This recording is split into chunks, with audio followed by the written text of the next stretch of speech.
100 days of triple digit to double digit ஜேர்னில day 19 பார்க்கலாமா? காலையில மில்லட்ஸ் தோசை, புதினா சட்னி, அப்புறம் கொஞ்சம் பொடி வச்சு சாப்பிட்டேன். ஏன்னா அன்னைக்கு விநாயகர் சதுர்த்தின்றனால நிறைய வேலை இருந்தது.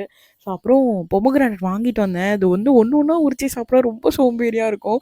ஸோ அதனால மொத்தமாக உரிச்சு வச்சுட்டு, ஆனால் அதை எடுத்து சாப்பிடவும் ரொம்ப இதுவாக இருந்ததுனால ஃபுல்லாக ஜூஸ் பண்ணிட்டேன். Pure juice. அப்புறம் கொஞ்சம் அந்த வீட்டு வேலைலாம் இருந்தது, அதெல்லாம் முடிச்சுட்டு மத்தியானத்துக்கு வந்து லஞ்ச் வந்து எதுவும் சமைக்கல. அதனால கொஞ்சோண்டு வெள்ளரிக்காய் பச்சடி போட்டு சாப்பிட்டேன். அப்புறம் நாங்க வந்து எங்களோட விநாயகர் வாங்க மார்க்கெட்டுக்கு போயிட்டோம். எங்க வீட்ல ரொம்ப குட்டியா தான் செலிப்ரேட் பண்ணுவோம். பிகாஸ் பூஜை வந்து தனியா அவங்க வீட்ல செலிப்ரேட் பண்றதுனால நாங்க அங்க போயிட்டோம். அவ எங்க அம்மா கிட்ட தான் ரெசிபி கேட்டு கொழுக்கட்டை பண்ணா. ஆனா எங்க அம்மா விட சூப்பரா பண்ணியிருந்தா. ப்ளூ கலர் கொழுக்கட்டை, அப்புறம் அம்மணி கொழுக்கட்டைன்னு சொல்லிட்டு மாதம்பட்டி ரங்கராஜோட ரெசிபி அது. ஏன் நான் வந்து ஸ்வீட் சாப்பிட மாட்டேன்றதுனால இந்த காரம் தான் சாப்பிட்டேன். இந்த ப்ளூ கலர் கொழுக்கட்டை சங்குப்பூ இது ரொம்ப ரொம்ப சூப்பரா இருந்தது.